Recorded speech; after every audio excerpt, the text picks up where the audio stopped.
முதல் வாசகம். வழுவாதபடி உங்களை காக்கவும் மாசற்றவர்களாய் நிறுத்தவும் வல்லவர் கடவுளே.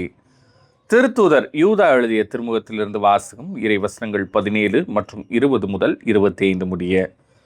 அன்பார்ந்தவர்களே, நம் ஆண்டவர் இயேசு கிறிஸ்துவின் திருத்தூதர்கள் முன்னுரைத்த வார்த்தைகளை நினைவில் கொள்ளுங்கள். தூய்மை மிகு விசுவாசத்தை அடிப்படையாக கொண்டு உங்கள் வாழ்வை கட்டியெழுப்புங்கள். தூய ஆவியின் துணையுடன் வேண்டுதல் செய்யுங்கள். கடவுளது அன்பில் நிலைத்திருங்கள். என்றுமுள்ள நிலை வாழ்வை பெற நம் ஆண்டவர் இயேசு கிறிஸ்துவின் இரக்கத்தை எதிர்பார்த்திருங்கள். நம்ப தயங்குவோருக்கு இரக்கம் காட்டுங்கள். வேறு சிலரை அழிவு தீயிலிருந்து பிடித்தெழுத்து காப்பாற்றுங்கள். மற்றும் சிலருக்கு இரக்கம் காட்டும் போது எச்சரிக்கையாயிருங்கள். ஊனியல்பால் கரைபட்ட அவர்களது ஆடையையும் வெறுத்து தள்ளுங்கள்.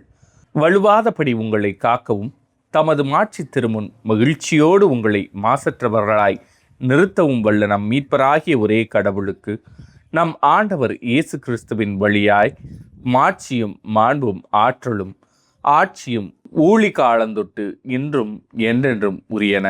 ஆமீன். இது ஆண்டவரின் அருள்வாக்கு. இறைவா, உமக்கு நன்றி. பதிலுரை பாடல். ஆண்டவரே, என் உயிர் உம்மீது தாகம் கொண்டுள்ளது. கடவுளே, நீரே என் இறைவன், உம்மையே நான் நாடுகின்றேன். என் உயிர் உம்மீது தாகம் கொண்டுள்ளது. நீரின்றி வறண்ட தரிசு நிலம் போல என் உடல் உமக்காக ஏங்குகின்றது. ஆண்டவரே, என் உயிர் உம்மீது தாகம் கொண்டுள்ளது. உம் ஆற்றலையும் மாட்சியையும் காண விளைந்து உம் தூயகம் வந்து உம்மை நோக்குகின்றேன். ஏனெனில் உமது பேரன்பு உயிரினும் மேலானது. என் இதழ்கள் உம்மை புகழ்கின்றன. ஆண்டவரே, என் உயிர் உம்மீது தாகம் கொண்டுள்ளது. என் வாழ்க்கை முழுவதும் இவ்வண்ணமே உம்மை போற்றுவேன்.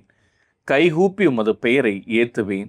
அறுசுவை விருந்தில் நிறைவடைவது போல என் உயிர் நிறைவடையும். என் வாய் மகிழ்ச்சி மிகு இதழ்களால் உம்மை போற்றும். ஆண்டவரே, என் உயிர் உம்மீது தாகம் கொண்டுள்ளது. நற்செய்திக்கு முன் வாழ்த்தொலி. அல்லேலூயா, அல்லேலூயா.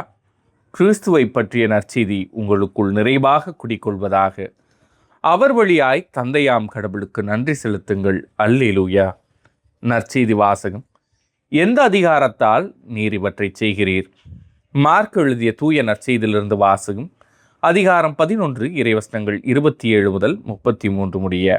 அக்காலத்தில் இயேசுவும் அவருடைய சீடர்களும் மீண்டும் எருசலேமுக்கு வந்தார்கள். இயேசு கோவிலில் நடந்து கொண்டிருந்த போது தலைமை குருக்கள், மறைநூல் அறிஞர்கள், மூப்பர்கள் ஆகியோர் அவரிடம் வந்து, எந்த அதிகாரத்தால் நீர் இவற்றை செய்கிறீர்? இவற்றை செய்ய உமக்கு அதிகாரம் கொடுத்தவர் யார் என்று கேட்டனர். இயேசு அவர்களுக்கு மறுமொழியாக, நானும் உங்களிடம் ஒரு கேள்வி கேட்கிறேன், நீங்கள் மறுமொழி கூறுங்கள்.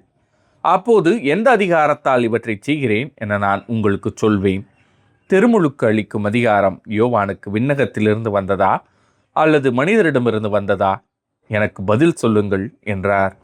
அவர்கள், விண்ணகத்திலிருந்து வந்தது என்போமானால் பின் ஏன் அவரை நம்பவில்லை என கேட்பார். எனவே மனிதரிடமிருந்து வந்தது என்போமா என்று தங்களிடையே பேசிக்கொண்டிருந்தார்கள். ஆனால் மக்கள் அனைவரும் யோவானை ஓர் இறைவாக்கினராக கருதியதால் அவர்களுக்கு அஞ்சினார்கள். எனவே அவர்கள் இயேசுவிடம், எங்களுக்கு தெரியாது என்று பதில் உரைத்தார்கள். இயேசுவும் அவர்களிடம், எந்த அதிகாரத்தால் இவற்றை செய்கிறேன் என்று நானும் உங்களுக்கு கூற மாட்டேன் என்றார். இது ஆண்டவரின் அருள்வாக்கு. கிறிஸ்துவே, உமக்கு புகழ்.